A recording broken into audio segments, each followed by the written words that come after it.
Hey besties, welcome in. My name is Sabrina, for those of you who don't know me yet. And today we're going to talk about my 5-star book rating system because I was looking at someone's Goodreads yesterday and I was like, bestie, did we read the same book?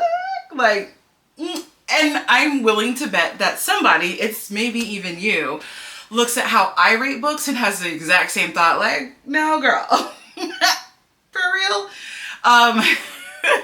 So I thought that I would kind of like go into a little bit of detail about the way that I rate books. Now I did post this a very brief 5-star rating system over on my Instagram, which if you're not following that yet, why not? It's the same thing. It's Sabrina Reads and Roams. I think there's a dot in between every single one of those. I'll link it down in the description box below for you to just clicky on. But anyway, I wanted to give a little more background context than you can give on Instagram here in this video.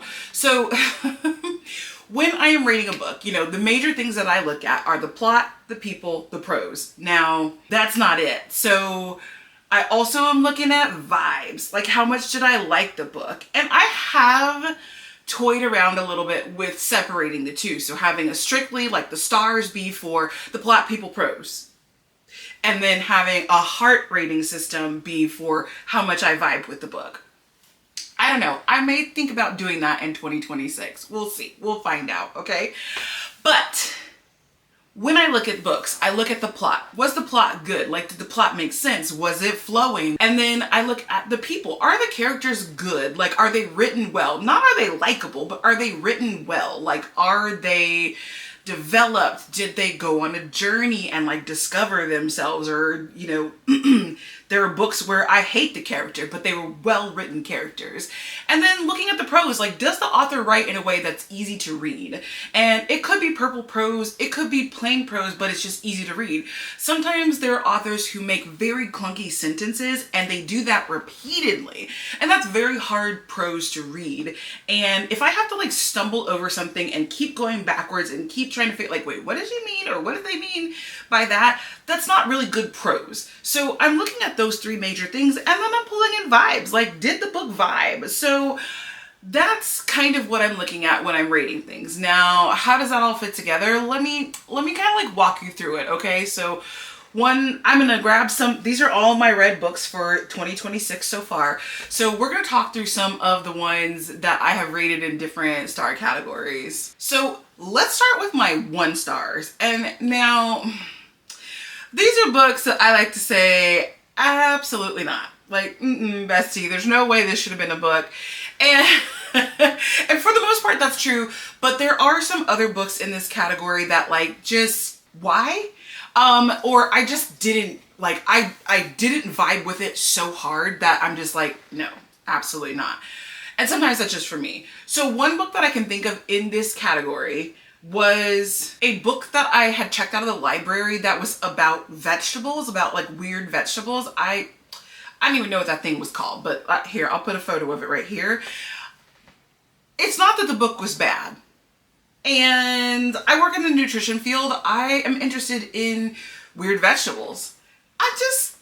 Why? Like, for me, I was bored and I kind of felt like, what was the point of this? And I'm sure that there's someone out there who absolutely was like, this is such a great book. Like, why didn't I think of doing this? But for me, I was bored. So it was just like a 1 star, like, eh. There was another book in this category, and like, this is the category where I don't own any of these books. I'm good enough at knowing my taste in books to know where to push the line and where not to push the line when I'm buying a book. So I don't own any of the 1-star books that I've read. But the other one that I read falls into this category because I feel like it was very much of the 90s and it didn't age well. And so I'm reading it in 2025 and I'm like, ooh, bestie, why did we do this? That was the second book in the like Waiting to Exhale series.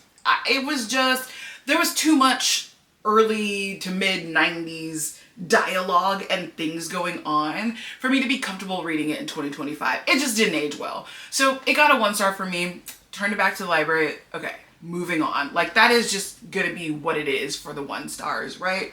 I will say that there are some 1 stars that are just truly terrible, and I should have DNF'd them. I don't even remember what they are. I've blocked it from my memory, so we can't even talk about them, but here we are. So moving on to my 2-star,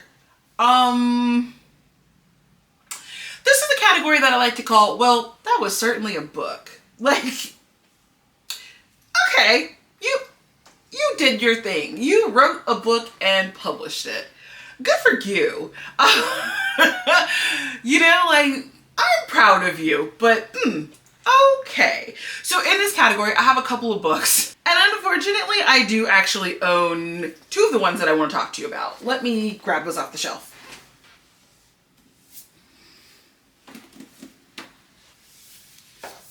So the first one in this 2-star category is I Think I Was Murdered. And I don't even know if you guys can see that.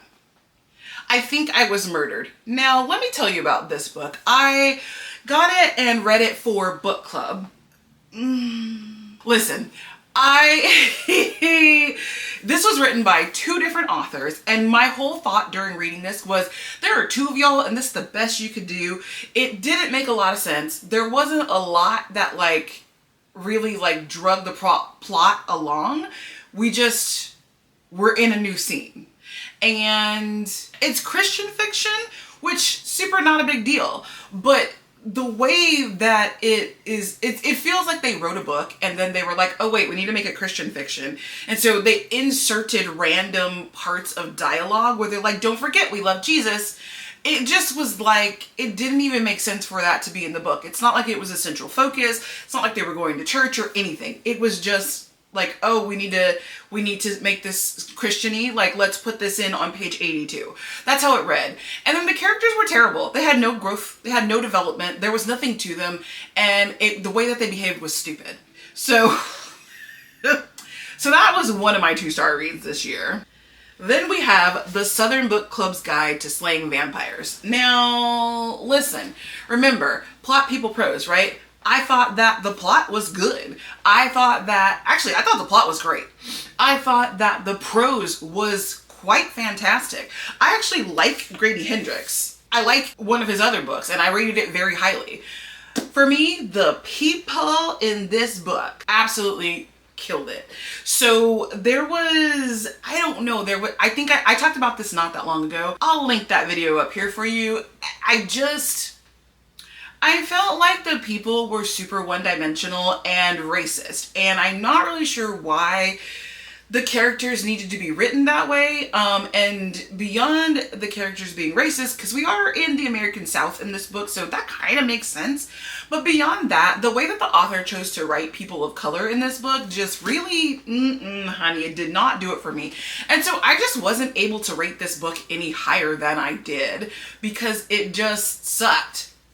Like, there was so much, and I mean, she's a lengthy book. She's a little over 400 pages, and so reading that many pages of tropifying marginalized people, I think is how I put it, it didn't hit.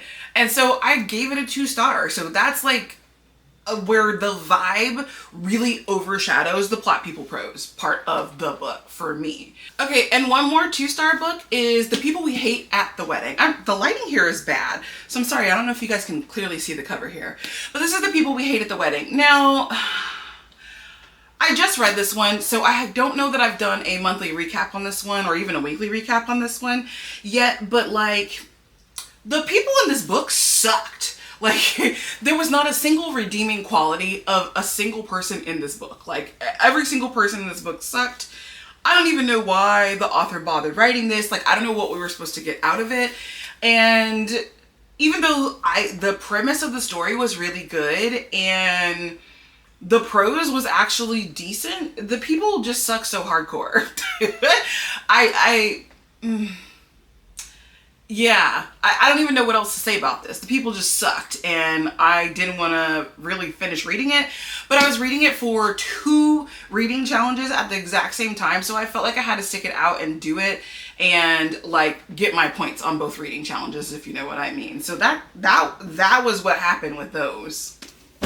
Sorry about the light, y'all. The clouds are doing their thing. But anyway, let's get into my 3 stars. So in a 3-star book, I feel like I had a good time. It wasn't like incredible. It wasn't bad. It just was very middle of the road, like 3 stars suggests. And a lot of people seem to think that a 3-star rating is bad. It's not. It wasn't incredible. But not every book needs to be incredible. Sometimes you just want to read a book and zone out and like not think about your life problems. And that's what a 3-star is. I don't have to like really critically question anything. I don't have to be upset. I don't have to, it's just very middle of the road. And so it's still a good rating. For me, at least. So if you see me give something a 3-star, don't think it's terrible and you shouldn't read it. Like, you still read that. I had a good time, is what I like to say about it, okay? So in the 3-star category, I have a couple of controversial ones, but let's start with the one that's probably less likely to be controversial. So that is The Library at Hellebore. I liked the book. I had a good time reading it. Now for me, it probably lost points based on vibes because this had a lot of body horror in it. And sometimes you just gotta know thyself. And I thought like, okay, I'm not actually that squeamish, but no, I was at certain points, I was like, ew. Like, how much longer do we have to read this? Now, I will say that like plot, people, prose, the people in this book, incredible. They were fantastic. The plot, it was a dark academia horror plot. Like, it did its job.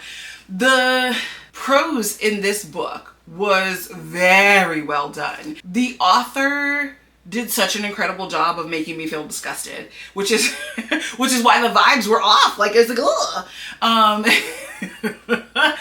and I like to think of this book as we picked what this book was going to be about and we stuck to it. There was no deviation whatsoever. This was horror and body horror to its core. On every single page, you could expect the exact same thing. There were no deviations. So this was a job well done. And for me personally, the vibes brought it down because I was like not into all of that horror. If you're into horror, I bet you would rate it a lot higher than I did. Then there's Shatter Me by Tahara Mafi. This is a really popular book and a really popular series. The plot is like a very YA dystopian plot. There's not like a lot of specific like earth-shattering things that are going on in the plot. So like it was super mid, like the plot was good. The prose in the book was something very interesting. So there's I think a lot of people that don't like this don't like the prose. There are a lot of crossed out words that appear in the book. And as a reader, I'm like, do I read that? Am I supposed to ignore it but just know that it's happening? I'm actually curious about in the audiobook how they treat those words, like that portion of the book where it's just like crossed out. I gave it 3 stars because it was super mid for me, and what kind of drug it down for me were the people. I understand that these are young adult teenagers people. And I understand that the main character in this book is basically a traumatized prisoner. She's so juvenile though. At a certain point, I was like, grow up.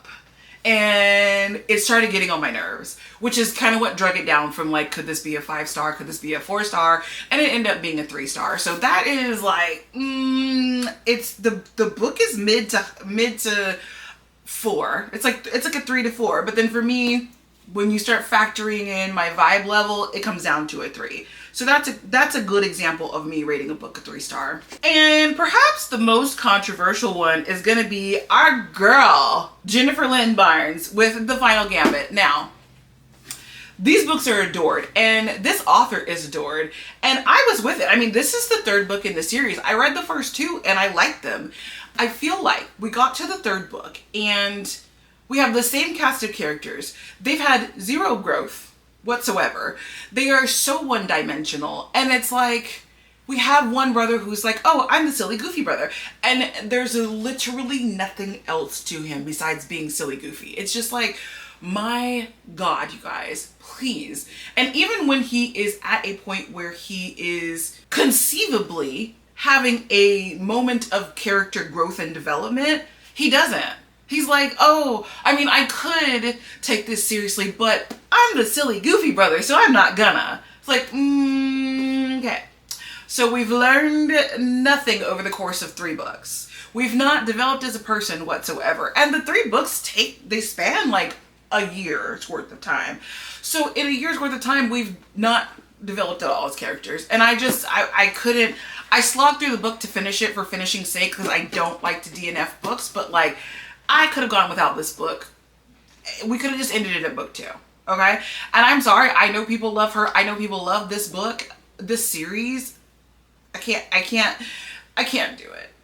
I could not go on. I will say that her like setup with the story was really good, and the way she has all the like riddles and clues to solve within the book, that was done incredibly well.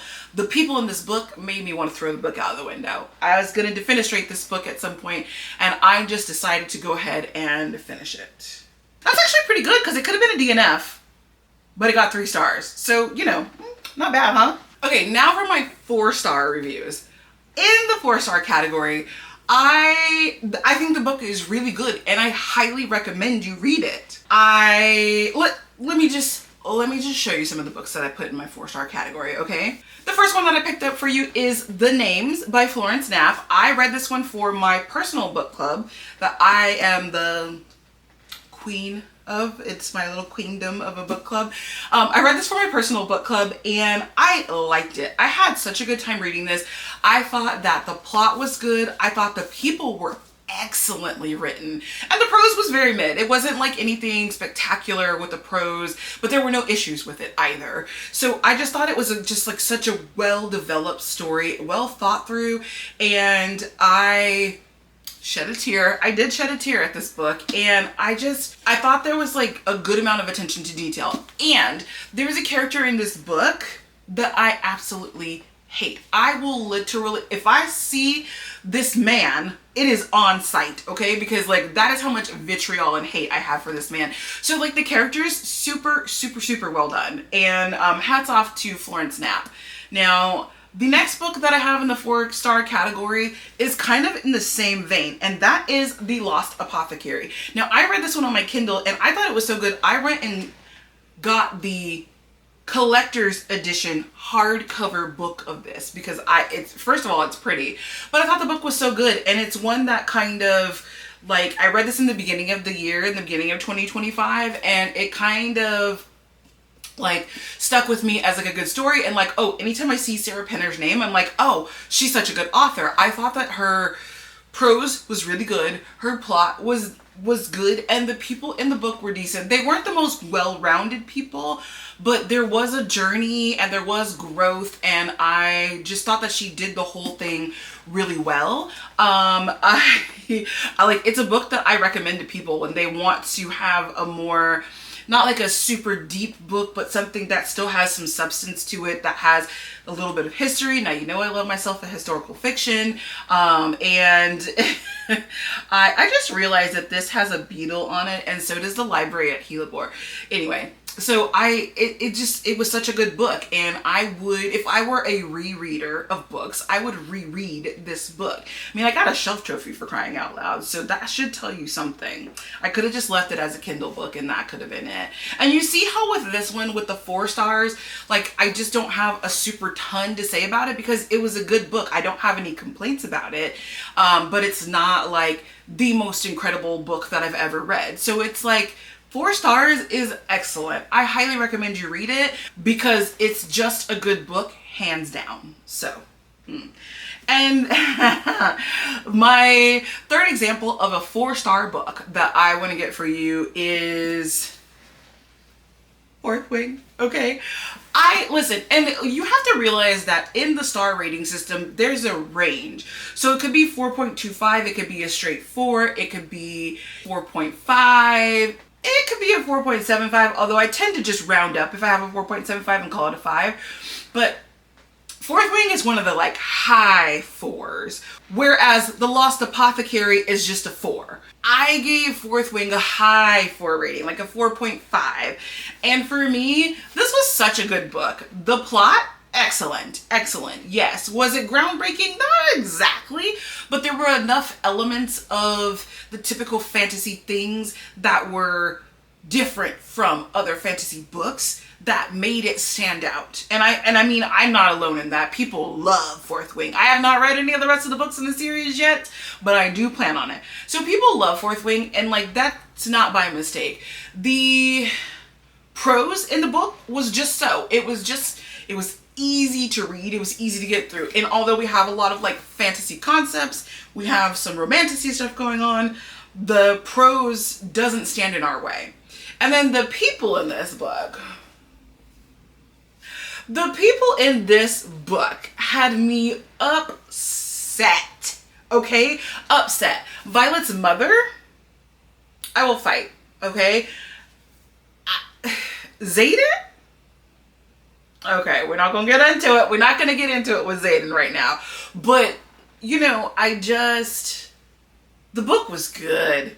It was good, y'all. And I had a good time reading it. I tried to read this in one weekend and that didn't happen, but it was just a good book all around. I don't really have many complaints about the book itself. I have complaints about things that happen, about the way, about the characters, like as if I were their friend. I have complaints like, girl, no, why would you make that decision? That don't make no sense. Like, those are the kind of complaints I have. I don't have like real world, like, oh, this was badly written, or oh, Rebecca Ross could have done this instead. Like, those are not the complaints that I have about this book. And so that's how you know that the book was good, okay? So those are my 4 stars. Let me pull some 5 stars for you so we can get into those, okay? Hang on.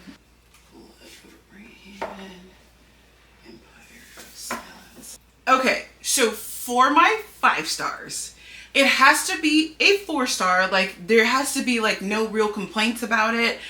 And it has to be a good time.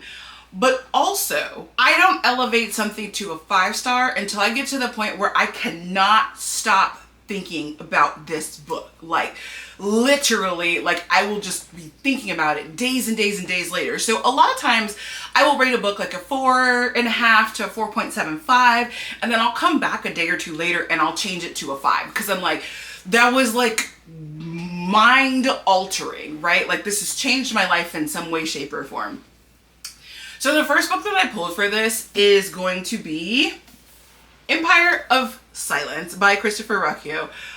I love this book so much. Okay, I listened to it on audio with my husband on a road trip, and I went and bought the book because I was like, no, bestie. Like, I listened to the audio, and while I got the story from the audio, like, there are little bits and pieces where I'm like, ooh, I would want to like read that scene and digest it. I'm not going to reread the whole book because this is a book, honey. We're at 598 pages, okay? This is a book, honey. I'm not gonna read this whole book because I already know this story, but there are little bits and pieces where I'm like, oh, I want to go back and like revisit that particular scene, and I want to like read it, digest it, and like maybe make a little note here or there, because this is also a very long series. The book 7 or 8 or something like that just came out, which is the conclusion of it. So, you know, this was a good book. And let's see, we listened to this in May and it is now November, and I'm still thinking about this book. So, you know, go off. And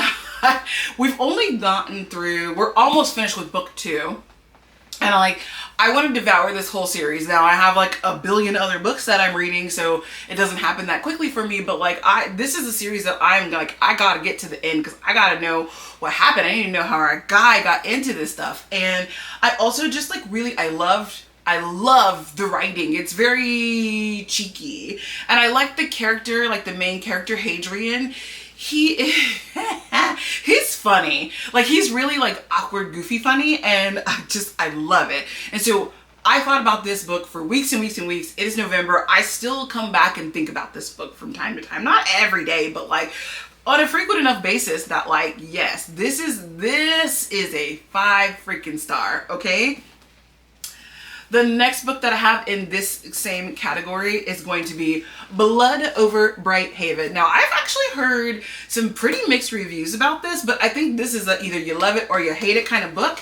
And I question the people that hate it. I do, because I think like this is a good example of the story so freaking good, okay? The prose was better than okay. The prose was good in this, and there were like some banger one-liners in here. And then the people, oh, the people, honey, listen. I think this is the part that loses people. So you either, I think it's maybe it comes down to how you read the character. And the main character in this, Sayona, I read her, I went on a whole rant about this, but to me, I felt like she was giving off Republican white woman, like the brand of that, like, you know, like, not, and I'm gonna put the same disclaimer that I put in the original video where I ranted about this. I'm not talking about all white women who voted Republican or who have voted or identified with being a Republican. I am talking about the very specific brand of Republican white women that is coming out lately. You know, like that is a brand that people are consciously choosing to be. That's what I'm talking about. That is the energy that she was giving. Like she is faced down with minority people telling her something. And she's like, couldn't be true. That could not be the truth. And it's like, no, honey, this is my lived experience. And she's like, I just don't believe you. And she was such a despicable character that I had to keep reading. Like, that is so well done. Like, how do you write a character that is so unlikable, so unenjoyable that I have to keep reading, right? Like, to me, and I have not stopped thinking about this book. And everyone's like, oh, have you read Sword of Kaigen? I'm like, no, bitch, because I haven't gotten over Blood of Brighthaven yet. So I don't have time for Sword of Kaigen. Like, Sayona lives rent-free in my head on a daily basis. So yes, this 5-star, like you can see that I am like, I don't even know what else to say because it's so freaking good. So yeah, there's that. And lastly, I want to talk about what is basically my favorite book ever. Possibly. The Invisible Life of Addie LaRue. Now listen to me when I tell you this. I do not care if you did not like this book. I don't want to hear about it. I don't want to talk about it. I'm taking no comments on this, okay? I love this book so much that I really genuinely am about to go get a tattoo with the constellation on my body. Okay, we're not going to debate it. If you didn't like it, you didn't like it. That's fine. Move on with your life. I'm not here to listen to it. This book was so good and I cried like a little baby. I cried more than my nephew who cannot be put down. He's a Velcro baby. I cried like that. I cried like him when his mother dares him on the couch next to her. I bawled like a little bitch, okay? And I loved it. And I keep coming back to Addie LaRue. And I have thought so much about what her existence really was. Now, I don't want to spoil the book if you haven't read it yet, which I find that hard to believe. If you haven't read this yet, you need to go read it immediately, okay? But this is, if you ask me what is your favorite book, it is this. It is she. It is Addie LaRue. If I were ever going to reread a book, this is the one. So I forgot what I was saying because my camera died in the middle of my sentence. I was getting carried away apparently. But anyway, those are my 5-star picks and that is my 5-star rating system. So I'm curious if any of our rating philosophy or if any of our star levels match up with each other. And if you disagree with any of my books, like with any of the ones that I showed you where I put them, if you disagree, except like I said, no comments on Addie LaRue. I'm kidding. I mean, kind of kidding, but kind of not kidding. Anyway, since you made it this far, I'd like to say thank you for watching this video and for hanging out with me today. If you wouldn't mind hitting the like and subscribe buttons so that you can come back here for the next video. Of which there will be plenty in the month of December if I can get my life together. So, thanks for watching, friends, and I will see you in the very next video.